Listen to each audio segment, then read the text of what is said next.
Hello दोस्तों, welcome back to my law channel. आप देख रहे हैं लॉ विद रिया और मैं हूँ रिया शर्मा। तो हम कर रहे थे हिंदू लॉ की सीरीज को कंप्लीट, जिसमें हमने लास्ट वीडियो में देखा था sources of Hindu law, Hindu कौन होता है, schools of Hindu law, Mitakshara and दाया भाग में अंतर विद केस लॉस। तो आज की वीडियो में हम हिंदू लॉ को एक कदम और आगे बढ़ाते हैं और आज हम जानते हैं कि हिंदू विवाह एक संस्कार है, अनुबंध नहीं। यानी कि जो हिंदू मैरिज है वो एक संस्कार है, वो कॉन्ट्रैक्ट नहीं है। ये वीडियो इंग्लिश एंड हिंदी दोनों स्टूडेंट्स के काम आएगी, क्योंकि इसमें इंग्लिश एंड हिंदी दोनों स्लाइड्स ऐड हैं। ठीक है, तो ये क्वेश्चन LLB BA LLB दोनों में ज़्यादातर बनता ही बनता है कि हिंदू विवाह एक संस्कार है या फिर अनुबंध है, समझाइए। ठीक है, तो बेसिकली ये जो टॉपिक है ये बहुत ही ज़्यादा इंटरेस्टिंग टॉपिक है। यहाँ से हम थोड़ा मुस्लिम लॉ भी रिलेट करते हुए चलेंगे और थोड़ा रोमन लॉ भी हम इसमें देखते हुए चलेंगे। ठीक है, तो सबसे पहले तो मैं आपको प्रैक्टिकली सामने से थोड़ा सा बता दूँ इसके बारे में कि इसका कहने का क्या मतलब है। इसके कहने का मतलब है कि जो हिंदू मैरिज होती है वो एक संस्कार है, वो कॉन्ट्रैक्ट नहीं है। ठीक है, क्योंकि कॉन्ट्रैक्ट जो होता है, जो अनुबंध होता है, कॉन्ट्रैक्ट में क्या होता है, मान लो मैंने आपसे कॉन्ट्रैक्ट करा कि मैं आपसे 10 किलो सामान लूँगी और मैं उसके पैसे इतनी तारीख को दूंगी, तो चाहूँ तो मैं आपसे कॉन्ट्रैक्ट तोड़ भी सकती हूँ या किसी कारण से ये कॉन्ट्रैक्ट टूट भी सकता है। ठीक है, तो कॉन्ट्रैक्ट जो होता है उसका ब्रीच हो सकता है, यानी कि उसे तोड़ा जा सकता है, उसमें बहुत अलग अलग कंडीशंस होती हैं। लेकिन जो हिंदू विवाह होता है, जो हिंदू मैरिज होती है, वो एक संस्कार है, वो कॉन्ट्रैक्ट की तरह टूटती नहीं है। वर्तमान समय में विवाह विच्छेद यानी कि डिवोर्स बहुत ज़्यादा होते हैं, तो हिंदू विवाह संस्कार थोड़ा नहीं बचा है।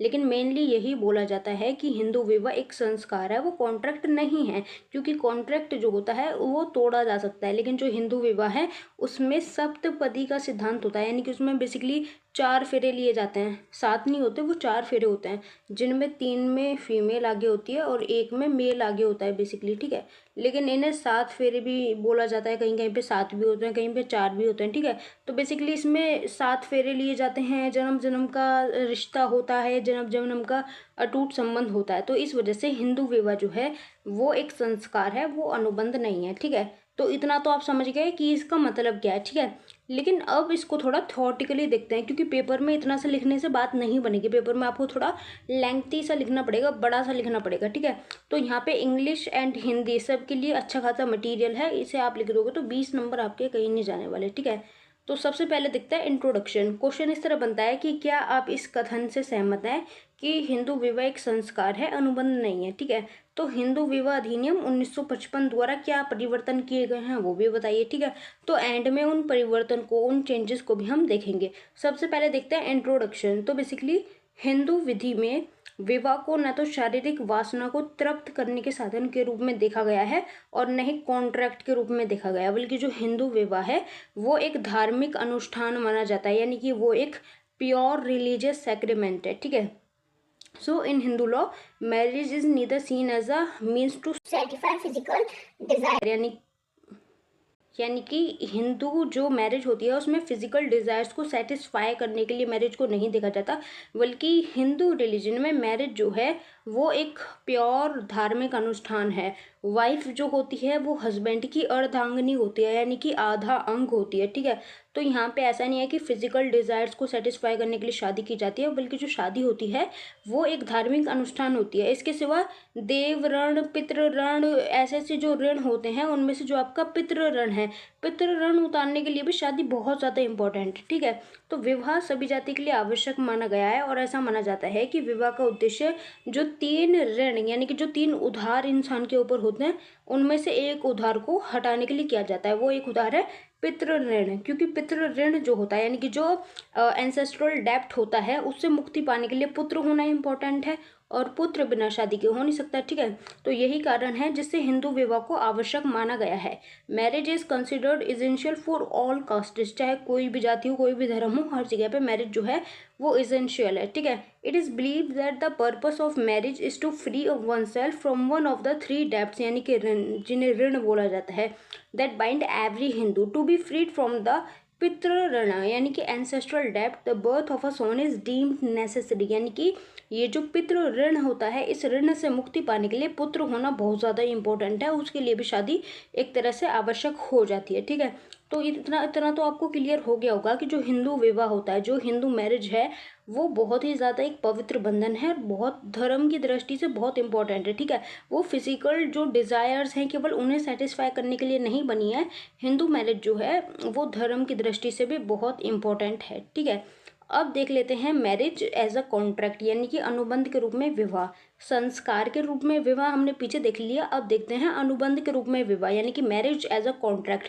जब हमने संस्कार के रूप में देखा तो हमने इतना समझ लिया कि जो हिंदू विवाह है वो संस्कार है, ठीक है, वो बहुत ज़्यादा ज़रूरी है एक हिंदू के लिए। लेकिन अब देखते हैं एज अ कॉन्ट्रैक्ट, यानी कि अनुबंध कहाँ से आ गया मैरिज में, ठीक है।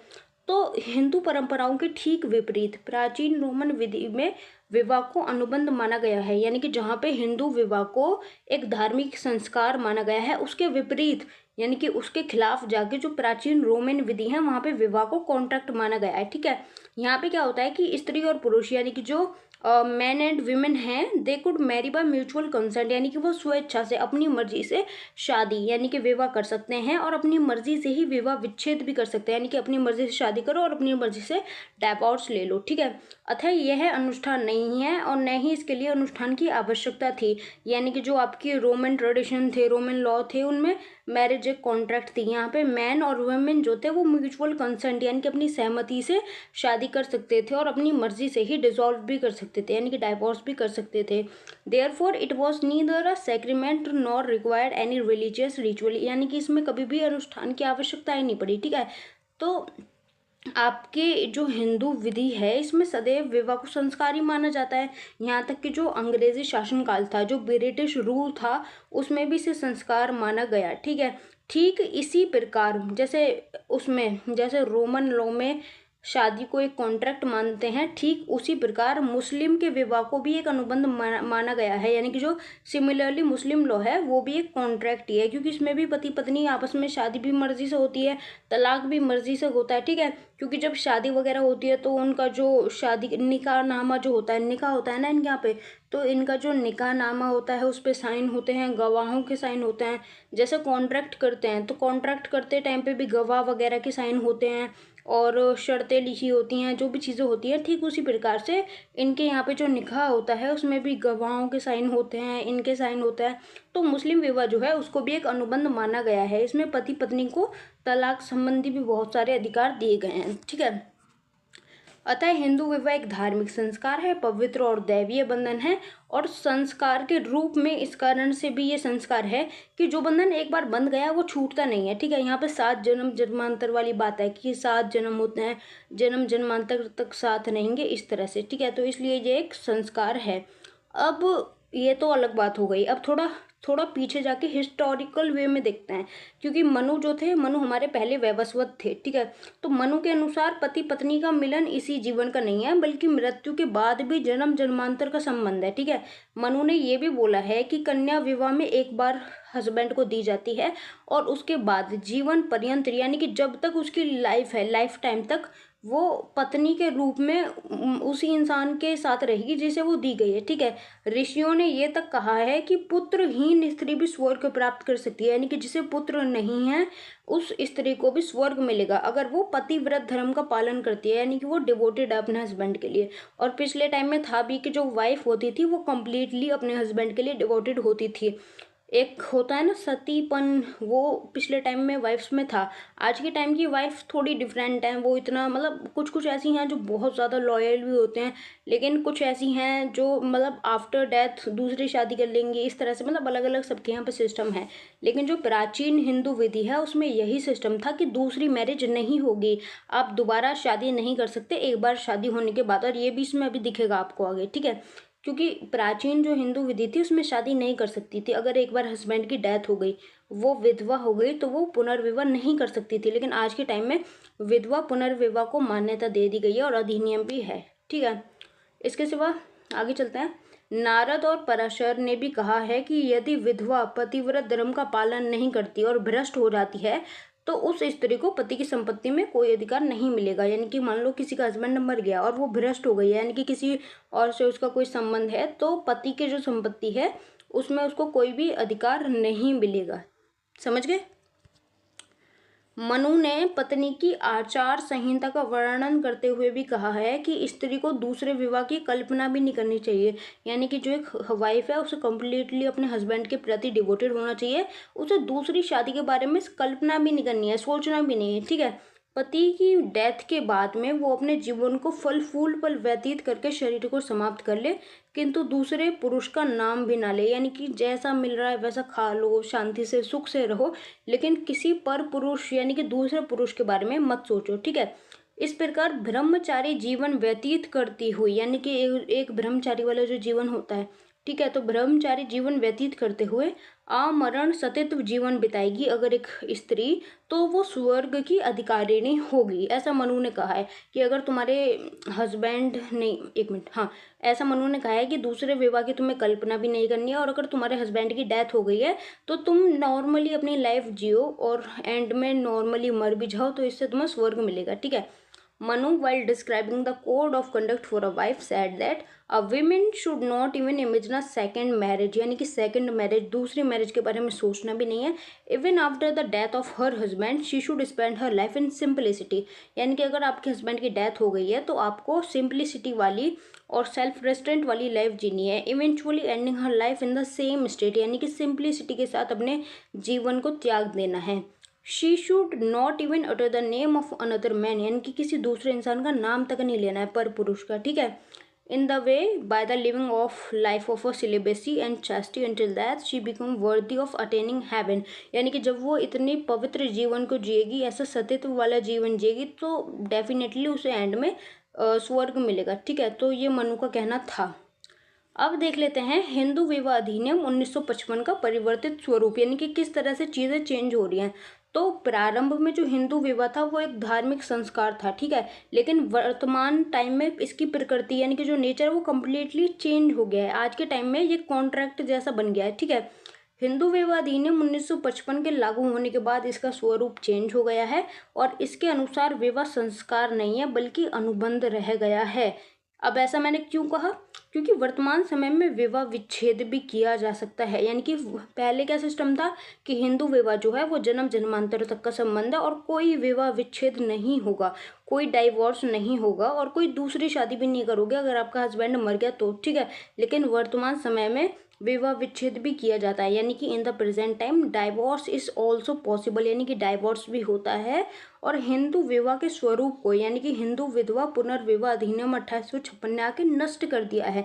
क्योंकि ध्यान से सुनो इस बात को, हिंदू विवाह का जो स्वरूप था वो ऐसा था कि जो हिंदू विधवा है वो पुनर्विवाह नहीं कर सकती, वो दूसरी शादी नहीं कर सकती, लेकिन इस स्वरूप को हिंदू विधवा पुनर्विवाह अधिनियम ने बदल दिया, क्योंकि इस अधिनियम के अंदर जो विधवा महिला है वो भी दोबारा शादी कर सकती है। ठीक है, तो पूर्व काल में विधवा पुनः विवाह वर्जित था, यानी कि कोई विधवा हो जाती थी तो उसकी दोबारा शादी नहीं होती थी, लेकिन जब से ये अधिनियम आया है चीज़ें चेंज हो गई हैं, चीज़ें बहुत ज़्यादा बदल गई हैं, इसलिए हम बोल सकते हैं कि ये कॉन्ट्रैक्ट है। ठीक है, लेकिन एक बात जो नोट करने की है वो ये है कि पहले विवाह विच्छेद नहीं होता था लेकिन अभी होने लगा, यानी कि पहले डाइवोर्स नहीं होता था अब होने लगा, पहली बात।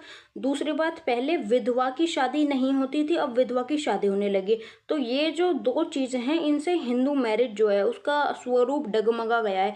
लेकिन जो तीसरी चीज़ है वो आज भी बाकी है। वो तीसरी चीज़ क्या है, अनुष्ठानिक भाग, यानी कि जो रिचुअल होते हैं शादी के टाइम पे, यानी कि जो पूजा पाठ होते हैं उस तरह से। ठीक है, परंतु हिंदू विवाह का सबसे महत्वपूर्ण अनुष्ठानिक भाग आज भी जीवित है।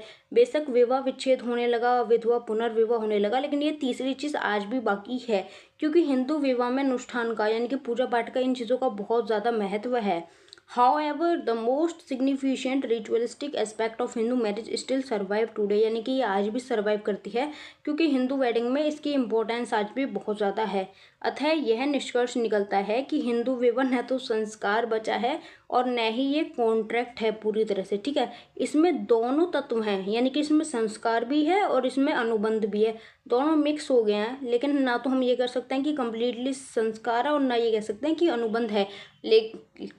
लेकिन जब आपके सामने क्वेश्चन आए कि बताओ हिंदू विवाह संस्कार है अनुबंध नहीं है, तब आप आगे वाले पॉइंट लिख सकते हो कि मनु ने ऐसे ऐसे बोला था, नारद ने ऐसा बोला, पराशर ने ऐसे बोला, ठीक है। तो वो सारे पॉइंट आप लिख सकते हो ये साबित करने के लिए कि हिंदू विवाह जो है वो संस्कार है, वो कॉन्ट्रैक्ट नहीं है, ठीक है। आई होप आपको ये समझ में आया होगा। इसके सिवा कुछ चेंजेस जो इस अधिनियम ने किए, यानी कि हिंदू विवाह अधिनियम 1955 आया तो इसने क्या महत्वपूर्ण चेंज किए। सबसे पहला तो डाइवोर्स का जो प्रोविज़न था वो इंट्रोड्यूस किया गया, यानी कि विवाह विच्छेद की व्यवस्था की गई, क्योंकि पहले डाइवोर्स नहीं होते थे, इसने आके डाइवोर्स स्टार्ट किए। दूसरा, एक विवाह को विधिवत प्रतिष्ठित किया गया, यानी कि जो मोनोगैमी होती है उसको लीगली स्टेब्लिश किया गया, यानी कि अगर आदमी एक शादी करता है तो वो तो अच्छा है, लेकिन अगर द्विविवाह करेगा यानी दो शादी करेगा, बहुविवाह करेगा, तो उस चीज़ को दंडनीय किया गया कि ये गलत है, ठीक है। इसका मतलब है कि पुरुष एक ही पत्नी से शादी करेगा और पत्नी भी एक ही पुरुष से शादी करेगी, ठीक है। एक विवाह जो होता है उसे विधिवत प्रतिष्ठित किया गया, यानी कि एक विवाह की हमारे यहाँ पे ज़्यादा इज्जत है। तो दो प्रावधान ये हो गए। तीसरा है सगोत विवाह को मान्यता दी गई, यानी कि अपने ही गोत्र में, सेम गोत्र में शादी को मान्यता दी गई। पहले ऐसा होता था कि अपने गोत्र में शादी नहीं करते, इवन आज के टाइम में भी अपने गोत्र में शादी नहीं करते। जैसे मान लो मैं हूँ कृष्ण अत्रे, तो मैं किसी भी कृष्ण अत्रे से शादी नहीं करूँगी, क्योंकि वो एक तरह से मेरे भाई बहन इस तरह से रिश्तेदार जैसे लगेंगे, ठीक है। तो सगोत विवाह जो होता है उसे इसमें मान्यता दी गई और विवाह के रजिस्ट्रीकरण की व्यवस्था की गई, यानी कि रजिस्ट्रेशन ऑफ द मैरिज, ये नहीं है रजिस्ट्रेशन ऑफ द मैरिज, यानी कि जैसे आप कोई प्रॉपर्टी लेते हो उसका रजिस्ट्रेशन होता है, उसी तरह से शादी जो आप कर रहे हो उसके भी रजिस्ट्रेशन की व्यवस्था की गई। और विवाह भांग नहीं है, ये है भंग। विवाह भंग के बाद संततियों की रक्षा के लिए भी नियम बनाए गए, यानी कि जब आपका डाइवोर्स हो चुका है तो आपके जो बच्चे हैं उनका क्या होगा, उन्हें कौन संभालेगा, इस चीज़ से रिलेटेड भी यहाँ पे कुछ नियम और कानून बनाए गए। सो ये था आज का लेक्चर। आपको बीए एलएलबी के या फिर एलएलबी के किसी भी सेमेस्टर के नोट्स चाहिए हो या आपको हिंदू लॉ के नोट्स चाहिए हो तो आप इस नंबर पर मुझे DM कर सकते हैं पेड नोट्स के लिए। उसके सिवा लॉ विद रिया नाम से मेरा टेलीग्राम पे चैनल है, वहाँ पे आपको लीगल अपडेट्स मिलती रहेंगी और समटाइम्स मैं यहाँ पे नोट्स भी शेयर करती हूँ। सो कैसा लगा आज का लेक्चर कमेंट करके बताना। Thanks for watching. जय हिंद, जय भारत।